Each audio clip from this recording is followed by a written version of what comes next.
சித்திரை மாதத்தில் வருகிற வளர்பிறை திருதியை அட்சய திருதியை அப்படின்னு சொல்கிறாங்க. ஏன்னா திருதியை தேதி மாதத்தில் 2 தடவை வந்துக்கிட்டு தான் இருக்கும். ஆனால் சித்திரை மாதம் வருகிற வளர்பிறை திருதியை தேதியை தான் அட்சய திருதியை அப்படின்னு சொல்கிறாங்க.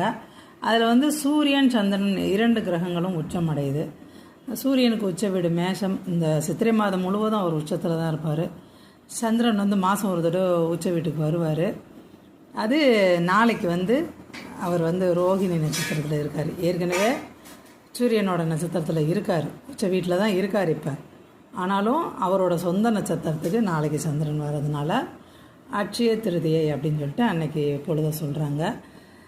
தங்க நகை விற்பனையாளர்கள் தான் இதை ரொம்ப பிரபலியம் பண்ணியிருக்காங்க. ஆனால் தங்கம் மட்டும் இல்லை, வேறு பொருட்களும் அட்சய திருதி அன்னைக்கு நம்ம வாங்கலாம். முக்கியமாக பக்தியில் மனசை செலுத்தணும். எந்த ஒரு நல்ல நாட்கள்லையும் நம்ம ஆண்டவனை மானசீகமாக நல்ல மனசார வேண்டி விரும்பி நமக்கு என்ன நிம்மதியும் சந்தோஷமும் வேண்டும் கேட்டால், நிம்மதி சந்தோஷன்ற அந்த 2 வார்த்தைக்குள்ளேயே நமக்கு தேவையான எல்லாமே அடங்கிடும்.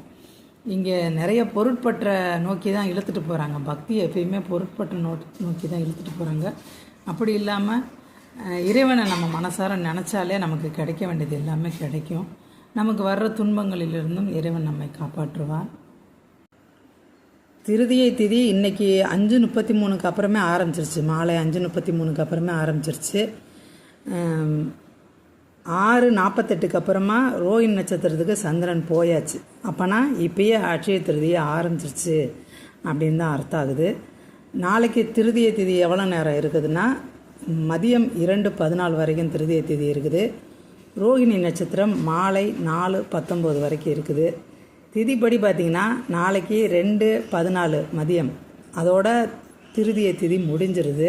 அப்போனா அட்சய திருதியை இப்போ இருக்குது, நாளைக்கு மதியம் வரைக்கும் தான் இருக்குது அப்படின்னு தான் எடுத்துக்க முடியும். ஏன்னா நேரம் ரொம்ப முக்கியம்.